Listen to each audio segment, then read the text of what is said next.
Good morning, all. Today we start our next question, financial accounting, difference between financial accounting and management accounting. Last lecture ला जो आपला incomplete question होता तोच आपण आज continue करणार आहोत. First point, objective.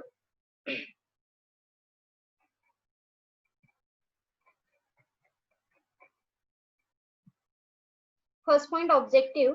The object of financial accounting is to record various transactions with the purpose maintaining accounting and to know the financial position. Financial accounting आपण लर्न केलेलं आहे. फिनान्शियल अकाउंटिंग काय इंडिकेट करतं तर financial position of the company and to find out profit loss at the end of the financial year. These records are useful to the shareholders, creditors, banker, debenture holders, etc. Financial accounting जे आपले stake holder आहेत ते काय करणार आहेत तर use करतात. Then management accounting is essential to help management in the formulating policies and plans. But management accounting is very useful for only top level management to take a decision regarding policy, plan, strategy, etc. Difference लक्षात येतोय का? Management accounting कोणासाठी useful असणार आहे? Stake holder साठी, that is share holders, creditors, bankers, debenture holders etcetera. But management accounting is useful for the top level management to take the decision regarding policy, planning, strategy, etc. Then next point, nature.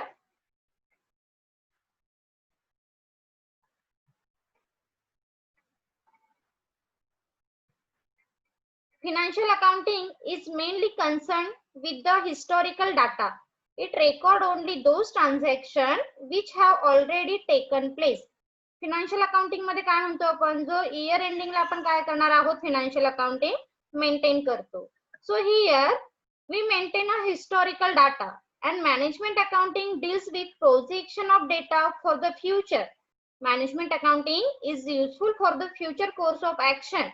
म्हणजे जे करंटचे transaction आहेत किंवा पास्टचे transaction आहेत हे mention करून आपण काय करतो, फ्युचर साठी प्रोजेक्ट प्लॅन करतो. Third point, subject matter. Financial accounting is concerned with the assessing the result of the whole business. Subject matter काय सांगितलंय financial accounting चा, is concerned with the assessing the result of whole business. म्हणजे पूर्ण business काय असणार आहे, concern असते. But management accounting deals separately with the different unit, different department and cost center.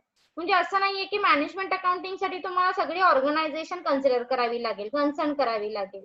इथे फक्त तुम्ही एखाद्या सेपरेट डिपार्टमेंटचं किंवा एखाद्या सेपरेट युनिट साठी सुद्धा मॅनेजमेंट अकाउंटिंग हे टूल यूज करू शकता.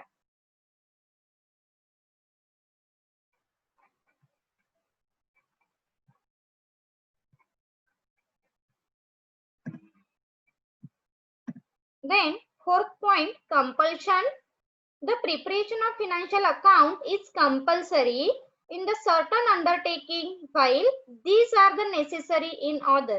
Financial accounting आपण काय म्हणतो, it is compulsory for all types of organization, but management accounting is not compulsory. Management accounting चे जे टूल्स आहेत हे तुम्ही यूज केलेच पाहिजेत असं नाहीये. It is only a service function and it is useful to the management in administration of the business.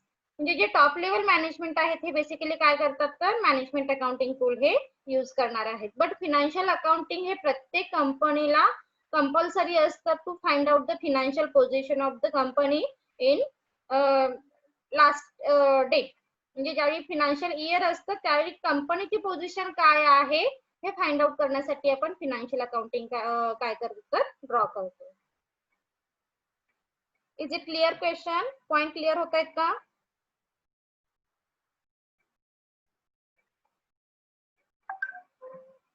Point clear होता है का? Yes, ma'am. Okay. Precision. Management accounting is no emphasis is given to actual figure. The appropriate figure are considered more useful than the exact figure. Management accounting मध्ये काय सांगितलेलं आहे, जसं आपण last लेक्चरला सांगितलं की here determine a specific standard आणि त्या स्टँडर्डच्या जर जवळपास तुम्ही असाल that means you are satisfactory, otherwise you are not satisfactory. satisfactory. Then financial accounting only actual figure are recorded and there is no room of using approximate figure. म्हणजे financial accounting मध्ये जर तुम्ही बघितलं तिथे ऍज इट इज ज्या figure आहेत त्या काय केल्या जाणार आहेत तर रेकॉर्ड केल्या जातात. The transaction are recorded only when they have taken place. So exact figure are used. ज्या काही एक्झॅक्ट फिगर आहेत त्या फिनान्शियल अकाउंटिंग मध्ये यूज केल्या जातात. Next point, reporting. Financial accounting are prepared to find out profitability and financial position of the concern. Financial accounting मधून आपण काय करतो, प्रॉफिटेबिलिटी पोझिशन काय आहे किंवा फिनान्शियल रिझल्ट काय आहे हे फाइंड आउट करतो. But management accounting report are means for internal use only.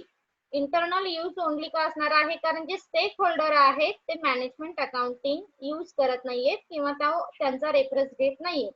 That's why these are prepared for the benefit of different level of management. Management accounting is useful for the all level of management like top level, middle level and lower level. But financial accounting is useful for the organization as well as other stakeholder. Financial accounting चा report जो आहे तो investor पण काय करणार आहेत, use करतील, creditors असतील ते यूज करतील, बँकर्स आहेत हे यूज करतील, like all stakeholder. But management accounting report is useful for all level of management, not an stakeholder.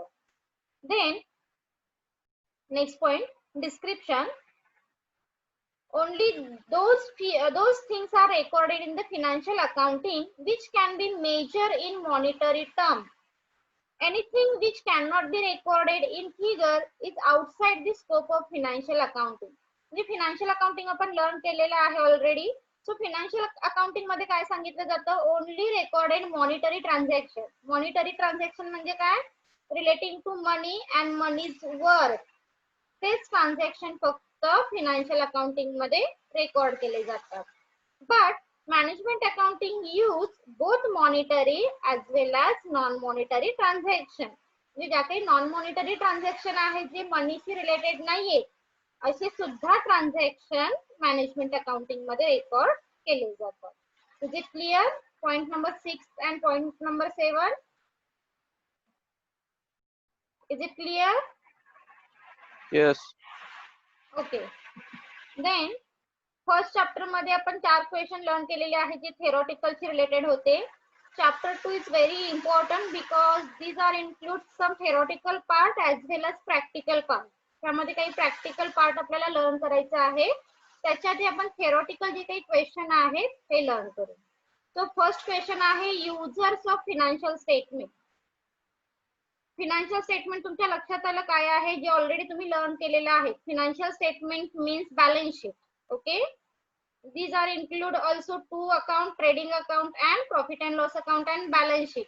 हे तिन्ही अकाउंट तुमच्या फिनान्शियल स्टेटमेंट मध्ये इन्क्लूड होते. सो युजर्स म्हणजे आपण आता लास्ट पॉइंट मध्ये जसं डिस्कस केलं, मॅनेजमेंट अकाउंटिंग कोण यूज करणार आहे, फक्त मॅनेजमेंट. मग ती टॉप लेवल असेल, मिडल लेवल असेल किंवा लोअर लेवल असेल.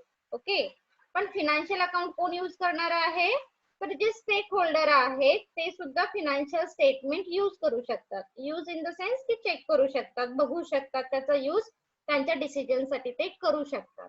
सो त्याचं इंटेन्शन काय आहे प्रत्येकाचं हे आपल्याला इथे लर्न करायचं आहे. Financial statement of company perform several important function.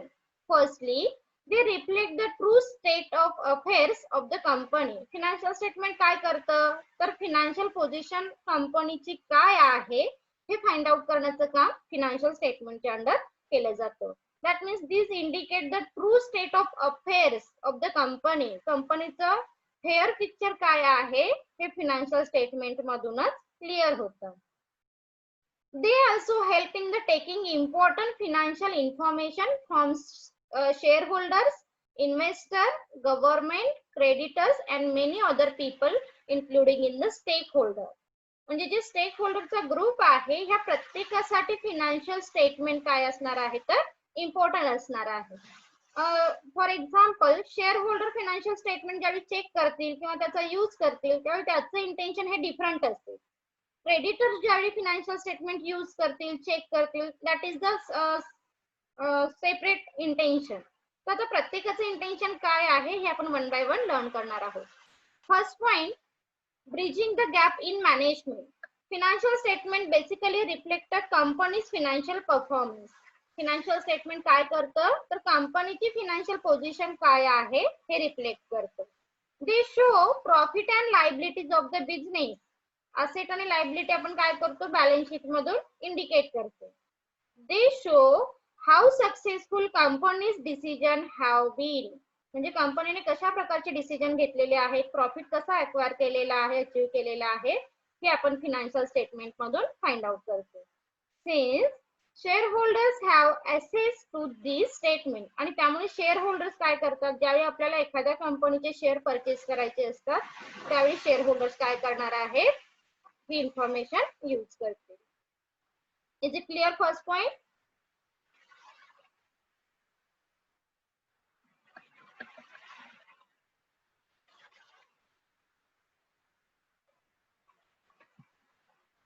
Second point, availing credit from lenders. Every business need to borrow fund from functioning. म्हणजे ज्यावेळी आपल्याला एखाद्या फंडची रिक्वायरमेंट असते, फक्त कंपनी स्वतःच फंड यूज करते का हो? डेफिनेटली नाहीये. तर जे अदर एक्सटर्नल सोर्सेस आहेत त्या सोर्सेस मधून सुद्धा फंड हे अक्वायर केले जातात. They have to rely on lender like bank and financial institution for this purpose. मग ज्यावेळी बँक किंवा एखाद्या फिनान्शियल इन्स्टिट्यूशन आहे कंपनीला लोन देतात, तर त्या कंपनीची रिपे करण्याची कॅपॅबिलिटी आहे का हे चेक करण्यासाठी काय केली जाते, जे लेंडर आहेत किंवा बँकर्स आहेत ते check the financial statement. Financial statement play a huge role in this purpose. Financial statement काय करतो, तर ह्यूज रोल प्ले करेल for this purpose. Since they show a company's liability, debt and profit, investor can use them to take informed decision. आणि त्यामुळे investor काय करू शकतात, easily decision हे घेऊ शकतात. Third point, use for investor. Investor also extensively use a company's financial statement to assess its finance. आता इन्व्हेस्टरना काय मिळतं कंपनीकडून, इंटरेस्ट मिळतो. ज्यावेळी ते इन्व्हेस्ट करतात त्याच्या बदल्यात त्यांना इंटरेस्ट हा पे केला जातो. That help the figure out the company solvency will be in the longer term. तर कंपनीची सॉल्वन्सी पोझिशन काय आहे हे फाइंड आउट कुठून केले जाणार आहे, तर फिनान्शियल स्टेटमेंट मधून केलं जाईल. दस the better of the companies financial position is the greater the investment it will receive. म्हणजे जर कंपनीची फिनान्शियल पोझिशन गुड असेल, investor take decision easily, otherwise vice versa. तर कंपनी रेट ऑफ इंटरेस्ट कमी देत असेल तर डेफिनेटली इन्व्हेस्टर काय करतील, त्यांचा डिसिजन मागे घेतील किंवा तिथे इन्व्हेस्टर नाही करणार. लक्षात येतंय काय सांगायचंय? हो मॅडम. ऑडिएबल ना? येस. ओके, पॉइंट क्लियर होता है? पॉइंट क्लियर झाले का? मॅडम परत सांगा ना जरा. कोणता पॉइंट हवाय? दोन्ही. सेकंड.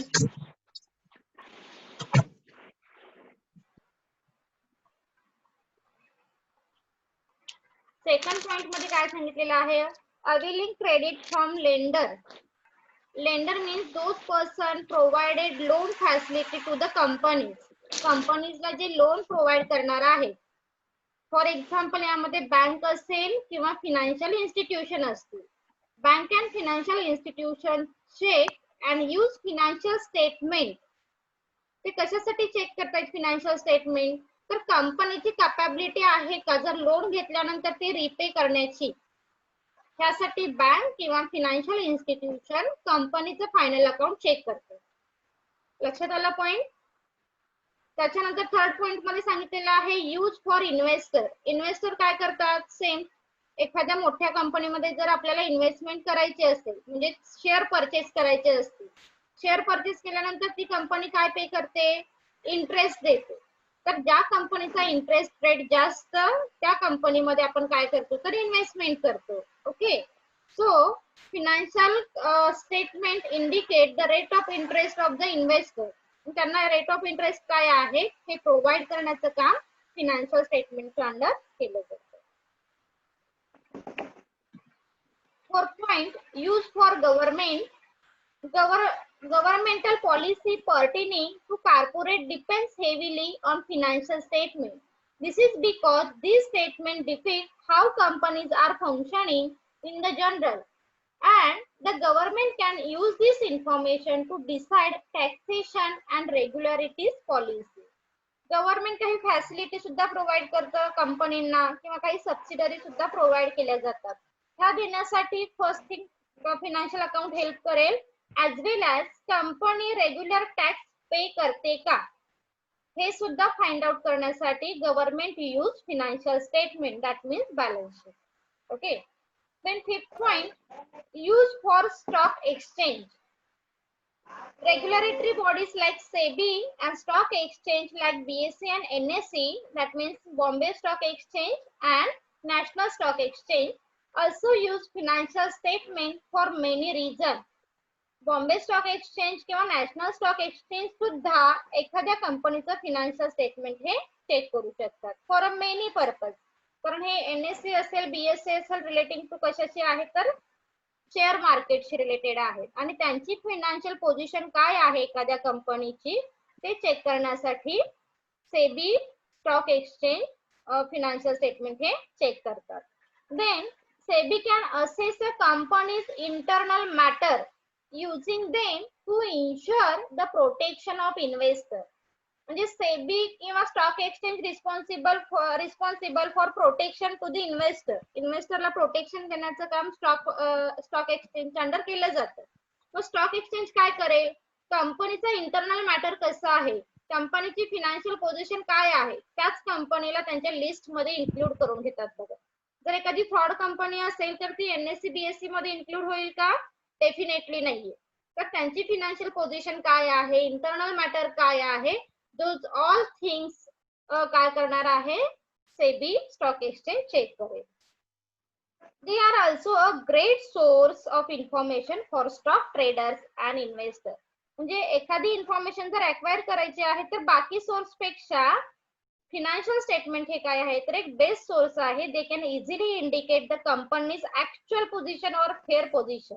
म्हणजे फिनान्शियल स्टेटमेंट मध्ये आपण काही विंडोज ड्रेसिंग नाही करू शकत. विंडोज ड्रेसिंग म्हणजे काय म्हणतो आपण, showing wrong picture of the organization, असं काही नाहीये फिनान्शियल स्टेटमेंटला. Financial statement always show the right position of the company और clear position of the company.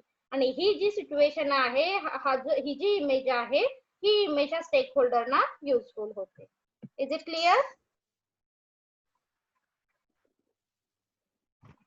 Is it clear? Yes. Okay. Then next point, information on investment. The shareholders of the companies rely on this statement to understand how their investment are playing off. If a company is earning profit, they might decide to invest even more money.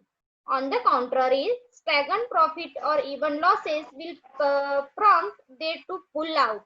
Despite all these use the financial statement, there is some limitation to them as a way. आता इथे काय सांगायचं आहे तर investment डिसिजनच असणार आहे, but तो ह्या पॉइंट ऑफ व्ह्यू ने सांगितलेला आहे शेअर होल्डर. शेअर होल्डर्सला जर इंटरेस्ट जास्त मिळत असेल, डिव्हिडंड जास्त मिळत असेल तर डेफिनेटली ते आधी काय चेक करणार आहेत तर फिनान्शियल स्टेटमेंट चेक करतील. आणि जर एखाद्या कंपनीमध्ये डिव्हिडंड कमी मिळत असतील तर तिथून ते लिव्ह करू शकतात. Is it clear question? Question clear झाला का? येस. ओके, आपण क्वेश्चन कोणता लर्न केलेला आहे, users of financial statement. Financial statement कोण कोण यूज करू शकतं. सो इन शॉर्ट आपण रिपीटेशन करू. फर्स्ट आहे मॅनेजमेंट यूज करेल, सेकंड आहे क्रेडिटर्स आणि लेंडर यूज करेल, थर्ड आहे इन्व्हेस्टर यूज करतील, देन गव्हर्नमेंट यूज करेल, स्टॉक एक्सचेंज यूज करतील आणि इन्व्हेस्टर यूज करतील. आता हा फॉर्मॅट दिलेला आहे बघा, vertical format of balance sheet, vertical analytical balance sheet format. आता हा इम्पॉर्टंट खूप आहे, कारण याच्या बेसवरती तुमचे प्रॉब्लेम स्टार्ट होतील नेक्स्ट लेक्चर पासून. फॉर्मॅट मध्ये काय सांगितलेलं आहे, याच्या आधी आपण 11 स्टँडर्ड असेल, 12 स्टँडर्ड असेल किंवा फर्स्ट इयर या तिन्ही क्लास मध्ये आपण होरिझॉन्टल बॅलन्स शीट लर्न केलेले आहे. लायबिलिटी असेट असेल किंवा इन्कम एक्सपेंडिचर असेल. बट आपल्याला इथे आता काय लर्न करायचं आहे, व्हर्टिकल बॅलन्स शीट. तर व्हर्टिकल बॅलन्स शीटचा फॉर्मॅट हा तुम्हाला पाठ असल्याशिवाय पुढे आपण जाणार नाही आहोत. काय सांगायचं आहे, फर्स्ट पार्ट आहे याच्यामध्ये सोर्सेस ऑफ फंड. थोडं क्लिअर दिसणार नाहीये, मी ग्रुपवरती याचा पिक परत सेंड करते, जस्ट लिसन. फर्स्ट पॉइंट आहे share holders fund. Share holders fund मध्ये 3 पॉइंट येतात. फर्स्ट आहे कॅपिटल, सेकंड आहे रिझर्व, थर्ड पॉइंट आहे लोन. कॅपिटल मध्ये मग equity share capital, preference share capital, जे कॅपिटलचे टाइप्स आहेत हे कॅपिटल हेडिंगच्या अंडर येतील. त्याच्यानंतर सेकंड पॉइंट आहे रिझर्व. रिझर्व मध्ये मग जनरल रिझर्व असेल, कॅपिटल रिझर्व असेल, profit and loss account, credit balance असेल, हे जे आहे हे रिझर्वच्या अंडर येतील. सी पॉइंट आहे लोन फंड. लोन मध्ये काय येईल तर सिक्युअर्ड लोन आणि अनसिक्युअर्ड लोन. आणि त्याची जी टोटल येईल 3 पॉइंटची, त्याला आपण म्हणणार आहोत कॅपिटल एम्प्लॉयड. रिवाइज करते बघा मी परत. फर्स्ट पॉइंट असणार आहे कॅपिटल, सेकंड पॉइंट असेल reserve and surplus, and third point असणार आहे लोन. कॅपिटल मध्ये कॅपिटल इन्क्लुडिंग ऑल थिंग्स असतील. रिझर्व मध्ये रिझर्वशी रिलेटेड असणार आहेत, general reserve, capital reserve, profit and loss account, debit balance या. आणि लोन मध्ये असेल सिक्युअर्ड लोन आणि अनसिक्युअर्ड लोन. या तिन्हीची जी टोटल येईल त्याला आपण कॅपिटल एम्प्लॉयड असं म्हणणार आहोत. देन सेकंड पॉइंट म्हणजे बी पॉइंट मध्ये असेटचे आयटम येतील सगळे. ए पॉइंट मध्ये लायबिलिटीचे आयटम झाले, बी पॉइंट मध्ये असेट येईल. आता असेट कोणते असणार आहेत, फर्स्ट ह्याच्यामध्ये पण 3 पार्ट आहेत. फर्स्ट पार्ट असेल फिक्स्ड असेट. फिक्स्ड असेट तुम्हाला सगळ्यांना माहिती आहे, त्यामध्ये प्लांट अँड मशिनरी असेल, फर्निचर असेल, okay, furniture fixture. Then goodwill असेल, टँजिबल इनटँजिबल दोन्ही आपण फिक्स्ड असेटच्या अंडरच घेणार आहोत. फर्स्ट पॉइंट झाला फिक्स्ड असेट. सेकंड पॉइंट मध्ये असणार आहे इन्व्हेस्टमेंट. इन्व्हेस्टमेंट ज्या डायरेक्ट दिलेल्या असतील ते इन्व्हेस्टमेंट हेडिंगच्या अंडर घेणार आहोत. आणि थर्ड पॉइंट असणार आहे वर्किंग कॅपिटल. मग वर्किंग कॅपिटल मध्ये 2 पार्ट येतील, ए आणि बी. ए पार्ट मध्ये येईल करंट असेट. आता करंट असेट माहिती आहे तुम्हाला कोणते आहेत. करंट असेट मध्ये असेल डेटर्स असेल, देन स्टॉक असेल, कॅश इन हँड असेल, कॅश ॲट बँक असेल, देन बिल्स रिसिवेबल असेल, then marketable security short term, ह्या सगळ्या करंट असेट आहेत. Okay, less current liability. Current liability मग कोणते आहेत, करंट लायबिलिटी मध्ये क्रेडिटर असेल, बँक ओव्हरड्राफ्ट असेल, आउटस्टँडिंग एक्सपेन्सेस असतील, प्रोव्हिजन फॉर टॅक्सेशन असेल, प्रपोज डिव्हिडंड असेल, ह्या सगळ्या आहेत current liability. So current asset minus current liability, मग तुमचं येईल वर्किंग कॅपिटल. आता ऍप्लिकेशन ऑफ फंड मध्ये अगेन 3 पार्ट लक्षात राहिले का बघा. फर्स्ट पार्ट मध्ये असणार आहे, फर्स्ट पार्ट मध्ये काय असणार आहे फिक्स्ड असेट, सेकंड पार्ट मध्ये असणार आहे इन्व्हेस्टमेंट, आणि थर्ड पार्ट मध्ये असणार आहे वर्किंग कॅपिटल. ह्या तिन्ही हेडिंगची जी टोटल येईल, this is also called as the capital employed. आणि सोर्सेस ऑफ फंड मधले कॅपिटल एम्प्लॉयड आणि ऍप्लिकेशन ऑफ फंड मधले कॅपिटल एम्प्लॉयड याची जी टोटल आहे ही टॅली झाली पाहिजे, तर तुमचा प्रॉब्लेम हा बरोबर असेल. क्लिअर झालं का फॉर्मॅट? फॉर्मॅट थोडासा तरी समजलाय का तुम्हाला? हो. मैम वापस एक्सप्लेन करो थोड़ा. जरा मोठ्याने बोला, काय आवाज नाही येते. मैम वापस एक्सप्लेन करो. बॅलन्स शीटच्या फॉर्मॅट मध्ये 2 पॉइंट आले, सोर्सेस ऑफ फंड असेल आणि ऍप्लिकेशन ऑफ फंड. हे जे 2 पॉइंट आहेत, सोर्सेस ऑफ फंड मध्ये 3 पार्ट आहेत. पहिला कॅपिटल, सेकंड रिझर्व, आणि थर्ड पॉइंट असणार आहे लोन. हे 3 पॉइंट असणार आहेत सोर्सेस ऑफ फंड मध्ये. आणि ऍप्लिकेशन ऑफ फंड मध्ये अगेन 3 पॉइंट असतील.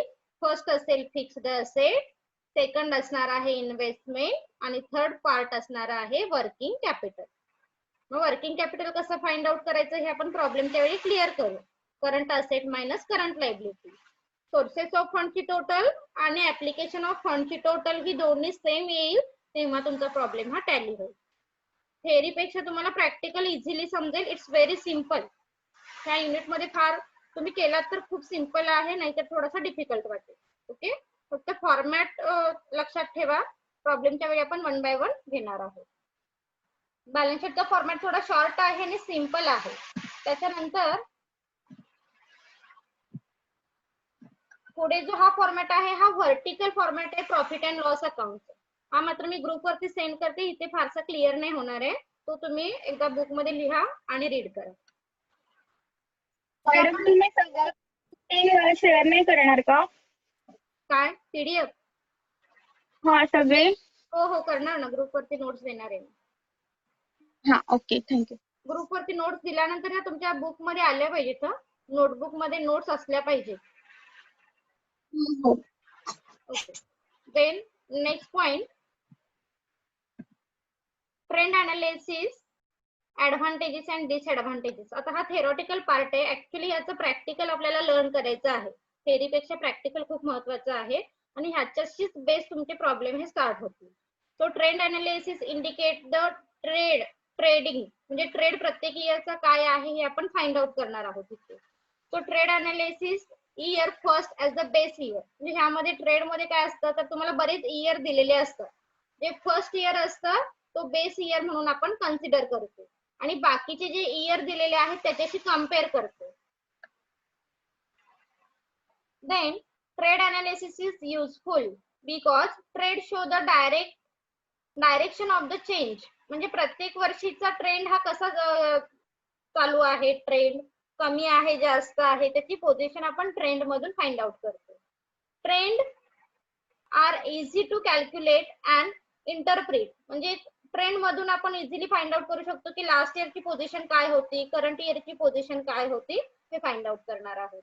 It is quick method of analysis and it is more accurate because it is based on the percentage and not an absolute figure. इथे फक्त trend मध्ये आपल्याला percentage find out करायचे असतात, कोणतीही absolute figure find out नाही करायची. That's why this is very easy method. Second आहे, आता याचे सिंपल ऍडव्हान्टेजेस आणि डिसएडव्हान्टेजेस सांगितलेले आहेत. हे जस्ट रीड करा, सेल्फ स्टडी साठी देते. सेकंड पॉइंट आहे कंपॅरेटिव्ह फिनान्शियल स्टेटमेंट. आता कंपॅरेटिव्ह वर्ड मधूनच काय लक्षात येतं, तिथे कंपॅरिझन करायचं आहे. A comparative income statement involving 2 or more firm facilitating the comparison of volume of their respective turnover, expenses and profit. म्हणजे इथे सुद्धा तुम्हाला 2 इयर दिलेले असतील, त्या इयरचं कंपॅरिझन करायचं आहे. It indicate which concern is more profitable. Comparison कशासाठी, फॉर एक्झाम्पल एखाद्या कंपनीचे बरेच डिपार्टमेंट असतील तर त्या कोणत्या डिपार्टमेंट मधून जास्त प्रॉफिट होतो किंवा कोणत्या डिपार्टमेंट वरती जास्त एक्सपेन्सेस केला जातो हे फाइंड आउट करण्यासाठी कंपॅरेटिव्ह फिनान्शियल स्टेटमेंट हे यूज करतात. त्याचे ऍडव्हान्टेजेस दिलेले आहेत आणि डिसएडव्हान्टेजेस दिलेले आहेत. आणि लास्ट पॉइंट आहे common size statement. A common size income statement A common size income statement is an income statement in which each line item is expressed as the percentage of the value or revenue of the sales. आता common size statement सुद्धा तुमच्यासाठी नवीनच असणार आहे. तर इथे आपण cells figure वरून कंपॅरिझन करतो. प्रॉफिट अँड लॉस साठी असेल ते. आणि ज्यावेळी आपण बॅलन्स शीट लर्न करतो त्यावेळी कॅपिटल एम्प्लॉयडची जी फिगर येईल त्या फिगरचं कंपॅरिझन प्रत्येक आयटमशी केलं जाणार आहे. फॉर एक्झाम्पल प्लांट अँड मशिनरीचं कंपॅरिझन कॅपिटल एम्प्लॉयडशी केलं जाईल. It is use for a vertical analysis in which each line item in a financial statement is represented as a percentage of a base figure within the statement. म्हणजे इथे financial statement साठी काय सांगितलेलं आहे तर तुम्ही प्रत्येक लाईन काय कराल इथे चेक कराल. लाईन इन द सेन्स प्रत्येक अकाउंट. फॉर एक्झाम्पल जसं सांगितलं प्लांट अँड मशिनरीचं कंपॅरिझन कॅपिटल एम्प्लॉयडशी केलं जाईल. रेव्हेन्यू स्टेटमेंट मध्ये कंपॅरिझन सेल्स सोबत केलं जाईल. प्रॉब्लेमच्या वेळी ह्या गोष्टी क्लिअर होतील. हा खूप सोप्या आहेत. It's very easy.